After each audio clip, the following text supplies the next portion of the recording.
Hello students, हम लोग पढ़ रहे थे introduction to literature. Introduction to literature में अब तक हमने कवर किया है लिटरेचर के डेफिनेशन को एंड लिटरेचर के टाइप्स को। तो what are the types of literature? Non fiction, fiction, poetry and drama. इन चारों को हमने देखा। तो जहाँ जहाँ भी हम वर्ड लिटरेचर यूज़ करेंगे वहाँ वहाँ आपको समझना है कि वहाँ पर हम पोएट्री की बात कर रहे हैं, नोवेल्स की बात कर रहे हैं, पोएट्री की बात कर रहे हैं, ड्रामा की बात कर रहे हैं, फिक्शन की बात कर रहे हैं, नॉन फिक्शन की बात कर रहे हैं। तो एलिमेंट्स ऑफ लिटरेचर यानी कि लिटरेचर के तत्व। देखिए स्टूडेंट्स, जब हम लोग किसी घर को देखते हैं तो उसे देखकर हम ये समझते हैं ना कि जो घर है वो बहुत सारे एलिमेंट्स से बना है, जैसे कि पानी और फिर क्या, सीमेंट, फिर सैंड, फिर ब्रिक्स एट्सेट्रा, बहुत सारे एलिमेंट्स से घर बना है। तो ठीक उसी टाइप से, उसी प्रकार से जो लिटरेचर है ना, लिटरेचर कहने का मतलब है जो पोएट्री है, ड्रामा है, फिक्शन है, नॉन फिक्शन है, कोई भी स्टोरी है, वो बहुत सारे एलिमेंट्स से बना है। देखिए, जब आप कोई मूवी देखते हैं, ठीक है, आप कोई मूवी देख रहे हैं या यूट्यूब में आप कोई वीडियो देख रहे हैं, तो उसमें क्या होता है, उस वीडियो में एक कैरेक्टर होता है, एक बैकग्राउंड होता है, कोई टाइम होता है, कहीं का सीन होता है, उसके बिहाइंड कोई स्टोरी होता है, इतना सारा एलिमेंट्स मिलता है तब जाकर एक मूवी बनता है। ठीक उसी प्रकार से जब बहुत सारा एलिमेंट मिलता है, बहुत सारा एलिमेंट्स को यूज़ करके हम लोग पोएट्री लिखते हैं, ड्रामा लिखते हैं, फिक्शन लिखते हैं, नॉन फिक्शन लिखते हैं। तो इस वीडियो में हम लोग यही देखेंगे कि कौन कौन से एलिमेंट्स को यूज़ करके हम लोग लिटरेचर लिखते हैं। और एलिमेंट्स क्यों ज़रूरी है किसी भी लिटरेचर को लिखने के लिए?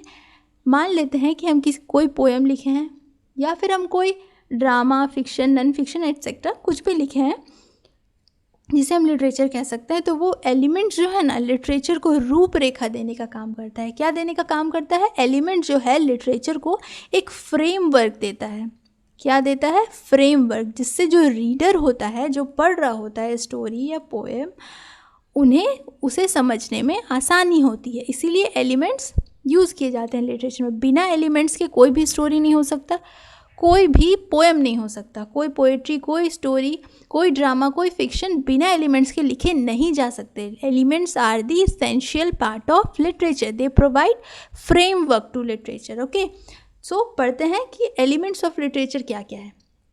देखिए students, elements of literature refers to the fundamental components. एक फंडामेंटल कॉम्पोनेंट्स है that make up a work of a literature. Literature का जो वर्क है उसके लिए एक फंडामेंटल एलिमेंट्स है, फंडामेंटल कंपोनेंट्स है एलिमेंट। ठीक है, तो दीज आर एलिमेंट्स इंक्लूड, कौन कौन से एलिमेंट्स है? प्लॉट है, जिसको हम लोग वीडियो में आगे देखने वाले हैं। Plot, setting, characters, theme, point of view, tone and style. इनको हम वन बाय वन करके नेक्स्ट स्लाइड से डिस्कस करेंगे। चलिए, तो सबसे पहले समझते हैं आखिर प्लॉट होता क्या है। ठीक है, तो देखिए, प्लॉट एक एलिमेंट्स ऑफ लिटरेचर का सबसे पहला टाइप है प्लॉट। प्लॉट का हिंदी मतलब यहाँ पर हमने आपके समझने के लिए लिखा है कि कथानक। कथानक क्या होगा? प्लॉट का मतलब जब कोई एक स्टोरी है तो the sequence of events that make up story. मतलब कि जब हम कोई स्टोरी लिख रहे होते हैं, जो भी स्टोरी हम लिख रहे हैं, तो उसका सीक्वेंस एक सीक्वेंस में होना चाहिए। जैसे कि मान लेते हैं कि सीक्वेंस ऑफ इवेंट्स होना चाहिए, मतलब इवेंट्स का एक चेन होना चाहिए। ऐसा नहीं कि हम सुबह 6 बजे उठे हैं, उसके बाद आज हम कलकत्ता घूमने जा रहे हैं, ऐसा थोड़ी होगा। एक सीक्वेंस होना चाहिए कि आज हम सुबह उठे, फिर हमने ब्रश किया, फिर हमने बाथ लिया, फिर हम स्कूल गए, फिर स्कूल से आए। एक सीक्वेंस होना चाहिए ताकि जो रीडर है उन्हें समझने में आसानी हो। एक सीक्वेंस ऑफ इवेंट होना चाहिए, एक चेन बनना चाहिए। जितना भी इवेंट हो उस स्टोरी में, हो सकता है बड़ा सा नोवेल हो, तो क्योंकि एक नोवेल में बहुत सारा स्टोरी रहता है, तो जो सीक्वेंस ऑफ इवेंट होता है, जो इवेंट्स है वो एक सीक्वेंस में होना चाहिए, एक चेन जुड़ना चाहिए। हर सीक्वेंस में एक कड़ी होना चाहिए। चेन आप देखें कैसा होता है, कुछ इस टाइप का होता है ना।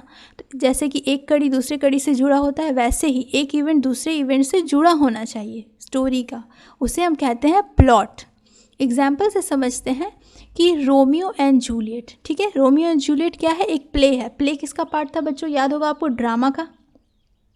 तो रोमियो एंड जूलियट एक प्ले है written by William Shakespeare. William Shakespeare जो है वो पोएट्री एंड प्ले ही लिखते थे, नोवेल नहीं लिखते थे। तो the plot revolves around the tragic love story of two young lovers from feuding families. तो ये जो स्टोरी, जो प्ले है रोमियो एंड जूलियट, वो किसके अराउंड रिवॉल्व करता है, किस पर, इसका थीम क्या है, मतलब बहुत ट्रैजिक लव स्टोरी है। मतलब ट्रैजिक का मतलब होता है बहुत ही दुख पहुंचाने वाला स्टोरी है। किनके बीच, two young lovers from feuding families. कौन से फैमिली, फ्यूडिंग। फ्यूडिंग का मतलब होता है कि अ लॉन्ग लास्टिंग क्वारल, मतलब ऐसा झगड़ा जो कभी ख़त्म नहीं हो।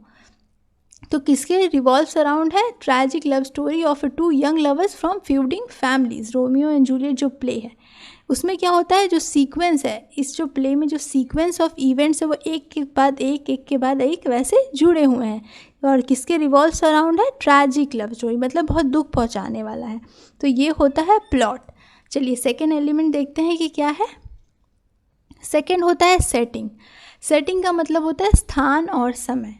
अब जो हम स्टोरी लिख रहे हैं या जो नोवेल लिख रहे हैं, जो भी पोएट्री, ड्रामा, कुछ भी हो, उसमें क्या हम लोग मेंशन करेंगे, कौन सा एलिमेंट हमारा सेकंड होगा, कि कहाँ, कौन से स्थान में हो रहा है और क्या समय है। ठीक है, फॉर एग्जांपल से समझते हैं कि द सेटिंग ऑफ 1984 जो रिटन बाय जॉर्ज ऑरवेल है, ये एक क्या है, डिस्टोपियन फ्यूचर है। In the year 1984 in a totalitarian state under constant surveillance. ठीक है, डिस्टोपियन फ्यूचर का मतलब होता है निराशावादी भविष्य। कौन से साल का, 1984 में। इन टोटलिटेरियन का मतलब होता है कि जब पूरा पॉलिटिकल पावर किसी एक ही पॉलिटिकल ग्रुप के ऊपर डिपेंड करे, मतलब पूर्ण सत्ता किसी एक ही पार्टी के पास हो, उसे कहते हैं टोटलिटेरियन स्टेट। जिस स्टेट में, जिस भी राज्य में, जिस भी कंट्री में कोई भी एक ही पॉलिटिकल पार्टी लीड कर रही हो, रूल कर रही हो, पॉलिटिकल पार्टी जो जिसके पास पूर्ण सत्ता है, उसे हम कहते हैं टोटलिटेरियन। तो 1984 में जॉर्ज ऑरवेल ने क्या लिखा कि वो इसमें बता रहे हैं डिस्टोपियन फ्यूचर, जब किसी एक ही पार्टी या एक ही गवर्नमेंट के पास सारा पावर हो जाए, तो जब सिर्फ एक ही सत्ता पूर्ण रूप से पावरफुल हो जाए, तो कैसा निराशावादी भविष्य होगा। तो उसमें क्या स्थान के बारे में बता रहे हैं, समय के बारे में बता रहे हैं। तो सेटिंग्स का मतलब यही होता है, मतलब प्लॉट हमने पढ़ा, फिर हमने देखा सेटिंग का मतलब स्थान और समय, the time and a place where a story occurs. फिर सबसे मेन तो यही है कि कैरेक्टर्स, भाई कोई भी मूवी हो, स्टोरी हो, कैरेक्टर्स तो सबसे इम्पोर्टेंट होता है। कैरेक्टर का मतलब होता है the individuals who participate in the action of the story, जिसके माध्यम से पूरा स्टोरी रीडर्स को समझ आए, वही तो होता है ना कैरेक्टर। एग्जाम्पल से समझते हैं कि इन द कैचर, ये देखिए, द कैचर और in the Rai bye J.D. सैलिंजर। की कैरेक्टर इंक्लूड होल्डन कॉलफील्ड। देखिए उसके कैरेक्टर्स क्या क्या थे, Holden Caulfield and his sister Phoebe and his former teacher mister Antolini. तो ये कैरेक्टर, देखिए बहुत सारा स्टोरी होता है। जब स्टोरी या कोई मूवी, एग्जाम्पल्स, आप तो मूवी का एग्जाम्पल आपको देते हैं, आप समझ पाएंगे। देखिए कोई भी मूवी आप देखते हैं या कोई भी ड्रामा आप देख रहे हो, यूट्यूब में कोई भी वीडियो देख रहे हो, तो कैसा होता है कि मूवी में एक हीरो होता है, वो भी एक कैरेक्टर होता है, प्रोटैगोनिस्ट कहते हैं उसे, और एक एंटागोनिस्ट होता है, मतलब एक विलन होता है, जो कि क्या करता है, बार बार किसी भी कारण से झगड़ा करवाते रहता है, तब ना मूवी में क्लाइमैक्स आता है। आप मूवी देखते होंगे तो आपको पता होगा कि एक मूवी में बहुत सारा कैरेक्टर होता है, वैसे ही एक स्टोरी में, एक नोवेल में, एक पोएम में बहुत सारा कैरेक्टर हो सकता है सिंगल कैरेक्टर भी हो और हो सकता है 2-3 कैरेक्टर हो। इससे स्टोरी, जो रीडर होते हैं, उससे स्टोरी समझने में बहुत आसानी होती है। बिना कैरेक्टर का कोई भी स्टोरी नहीं हो सकता है। और कैरेक्टर का मतलब होता है individuals who participate in the action of a story. अब देखिए हम आपको एग्जांपल से समझाते हैं कि जो खरगोश कछुआ वाला एग्जांपल हम आपको फर्स्ट क्लास में दिए थे, उस स्टोरी में भी तो कैरेक्टर है ना, उस स्टोरी के भी 2 कैरेक्टर है, एक वो जो खरगोश था और वो जो कछुआ था। तो उसी को हम लोग कहते हैं कैरेक्टर्स। ठीक है, आप समझ पाए होंगे। अब नेक्स्ट देखते हैं, नेक्स्ट आता है थीम। ये तो सबसे इम्पॉर्टेंट होता है, क्योंकि यही तो होता है ना, द सेंट्रल आइडिया होता है और underlying message of the work, कि आप जो स्टोरी लिख रहे हैं, जो पोएम लिख रहे हैं, उसका सेंट्रल आइडिया क्या है और उससे क्या मैसेज मिल रहा है, ये सब ज़्यादा इंपॉर्टेंट होता है। तो थीम का मतलब तो आप समझ पा रहे हो, ये सेंट्रल आइडिया।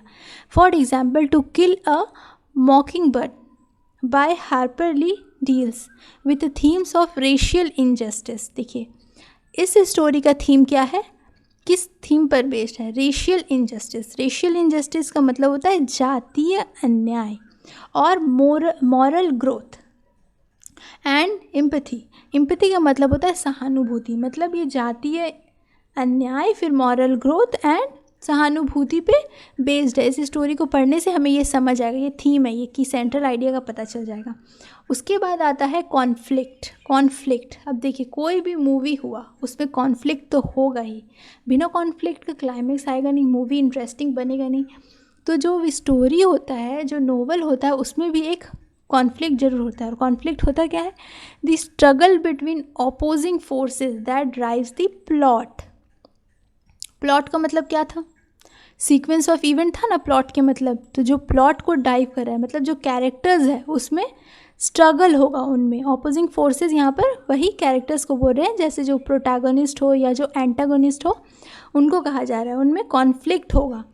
फॉर एग्जाम्पल समझते हैं, in Lord of the Flies by William Golding, the main conflict is between the main conflict. देखिए इसमें जो रिटन बाय विलियम गोल्डिंग है, इसमें क्या है, कॉन्फ्लिक्ट किन में हुआ है, तो सिविलाइज्ड बिहेवियर में हुआ है, represented by Ralph, and savagery represented by Jack. मतलब किस पे हुआ है कॉन्फ्लिक्ट, सिविलाइज्ड बिहेवियर पे हुआ है और सैवेजरी पे हुआ है। कौन कौन रिप्रेजेंट कर रहे थे, राल्फ एंड जैक। अब देखिए सैवेजरी का मीनिंग, जब भी आजकल तो मीम्स का ज़माना है, कोई भी सैवेज रिप्लाई दे रहा है। सैवेज, आपको पता है सैवेज का मतलब होता क्या है, सैवेज का मतलब होता है बहुत ही उग्र, क्रूर या निर्दयी टाइप का, जंगली टाइप का या आपत्तिजनक। वहीं सिविलाइज्ड बिहेवियर का मतलब होता है जो कानून नहीं तोड़ते हैं, अशिष्ट व्यवहार नहीं करते हैं, अभद्र भाषा का प्रयोग नहीं करते हैं और अनुचित कपड़े नहीं पहनते हैं, उन्हें कहते हैं हम सिविलाइज्ड बिहेवियर। और सैवेजरी तो आप समझ पा रहे होंगे, बहुत ही उग्र, क्रूर, निर्दयी, अदम में उल्टा जवाब देना, सैवेज रिप्लाई। मीम वाले ज़माने में तो सभी जान रहे होंगे कि सैवेज रिप्लाई, हर तरफ यूट्यूब वीडियो, इंस्टाग्राम वीडियो, हर जगह आता है कि सैवेज रिप्लाई। तो सैवेज का मतलब होता है उग्र, जैसे कि पलट कर जवाब देना, उल्टा जवाब दे देना। उसके बीच में कॉन्फ्लिक्ट चल रहा था, तो कॉन्फ्लिक्ट का मतलब आप समझ पाए होंगे। देखिए नेक्स्ट जो एलिमेंट है वो आता है पॉइंट ऑफ व्यू, क्या दृष्टिकोण है, the perspective from which the story is told, किस पर्सपेक्टिव से स्टोरी कहा जा रहा है। एग्जाम्पल से हम लोग समझते हैं, the Great Gatsby by F Scott Fitzgerald is narrated from the first person point of view of Nick Carraway. ये निक कैरावे के पॉइंट ऑफ व्यू से कौन लिख रहे हैं, कौन नरेट कर रहे हैं, जो राइटर है वो इस स्टोरी को निक कैरावे के पॉइंट ऑफ व्यू से नरेट कर रहे हैं, इसीलिए इसमें first person point of view लिखा गया है। पॉइंट ऑफ व्यू का मतलब आप समझ पाए होंगे कि perspective from which the story is told. फिर आता है टोन, मतलब कि स्वर, the author's attitude toward the subject matter और द ऑडियंस, की ऑथर्स का क्या एटीट्यूड है। सो स्टोरी में ऑडियंस के ऊपर एग्जाम्पल से अगर समझे तो ज़्यादा अच्छे से समझ पाएंगे कि the tone of Brave New World by Aldous Huxley is often satirical and critical of the societal norms. Satirical का मतलब होता है व्यंग्यात्मक, ठीक है, और क्रिटिकल का मतलब होता है आलोचनात्मक। तो जो ब्रेव न्यू वर्ल्ड है ना, रिटन बाय द राइटर, जो उनके राइटर है, उनका टोन है समाज पर, जो सोसाइटल नॉर्म्स है उस पर वो क्या कर रहे हैं, व्यंग्यात्मक और आलोचनात्मक व्यूज़ दे रहे हैं। मतलब उनका जो स्टोरी है, उनका जो ये राइटिंग वर्क है ब्रेव न्यू वर्ल्ड, उसमें वो क्या दिखा रहे हैं, उसका टोन क्या है, जो सोसाइटल नॉर्म्स है ना उसके ऊपर व्यंग्यात्मक टिप्पणी कर रहे हैं और आलोचनात्मक टिप्पणी कर रहे हैं। तो वो हो गया उसका टोन। अब नेक्स्ट क्या है, नेक्स्ट है स्टाइल। स्टाइल इसलिए इम्पॉर्टेंट है ना स्टूडेंट, क्योंकि जितना आपका लैंग्वेज सीधा साधा सरल होगा, रीडर्स उससे उतना ज़्यादा प्रभावित होंगे। जैसे जैसा जिस टाइप का आप लैंग्वेज यूज़ करेंगे, अब देखिए ना एग्जांपल से समझते हैं, अगर आप अच्छा बोलते हैं, आपका व्यवहार अच्छा है, तो लोग आपसे बात करना चाहते हैं। अगर आप वहीं दुष्ट जैसा व्यवहार करेंगे, अच्छा से बोलेंगे नहीं, तो कोई आपसे बात करना चाहेगा नहीं। ज़्यादा टिपिकल वर्ड आप बोलेंगे, अब सामने वाला समझता है हिंदी, आप बोलेंगे बंगाली, तो लोग समझेगा नहीं। इसीलिए ना स्टाइल इंपॉर्टेंट होता है, शैली इंपॉर्टेंट होता है। The distinctive way in which an author uses language. Distinctive का मतलब होता है सबसे अलग। कैसा होना चाहिए? बहुत सिंपल होना चाहिए, बहुत ही क्लियर होना चाहिए। शॉर्ट सेंटेंसेस का यूज़ कीजिए, अच्छे अच्छे सेंटेंसेस का यूज़ कीजिए, जैसे जो आपका राइटिंग है, जो आपका आर्ट वर्क है, वो और ज़्यादा दिन तक संभाल के रखा जा सके, लोगों के द्वारा उसकी प्रशंसा की जा सके। बहुत डिफ़िकल्ट नहीं बनाना है, बहुत सुंदर बनाना है, बहुत ही डिस्टिंक्टिव वे रखना है। In which an author uses language, for example Ernest Hemingway's style in the Old Man and the Sea is characterised by its simplicity, clarity and use of short sentences. तो ये था कुछ elements of literature. देखिए total elements of literature कितने थे? 1 2 3 4 5 6 7, ठीक है, 7 elements of literature है। Plot, setting, character, theme, point of view, tone and style. जब आप कोई स्टोरी लिखने जाएंगे ना, कोई नोवेल लिखने जाएंगे, कोई फिक्शन लिखने जाएंगे, तो सबसे पहले आपके दिमाग में आएगा कि प्लॉट, सेटिंग, कैरेक्टर क्या होगा, उसका थीम क्या होगा, पॉइंट ऑफ व्यू क्या होगा, टोन क्या होगा, स्टाइल क्या होगा। जब ये सारे एलिमेंट्स आप कलेक्ट कर लेंगे ना, तो फिर आप एक स्टोरी लिख पाएंगे, एक नोवेल लिख पाएंगे, एक लिटरेचर दे पाएंगे, ठीक है। तो ये था एलिमेंट्स ऑफ लिटरेचर। होप कि आप एलिमेंट्स ऑफ लिटरेचर समझ पाए होंगे। इस पीडीएफ को आप हमारे टेलीग्राम चैनल डीएमए एजुकेशन से ले सकते हैं और हमारे साथ जुड़कर हमारे एप्लीकेशन डीएमए एजुकेशन को डाउनलोड करके इंस्टॉल करके आप हमारे साथ जुड़कर अपनी कंप्लीट मेजर पेपर इंग्लिश के कोर्स को कंप्लीट कर सकते हैं। मिलते हैं नेक्स्ट वीडियो में, जहां हम लोग देखेंगे कि लिटरेचर के फंक्शन क्या होते हैं। ठीक है, थैंक यू।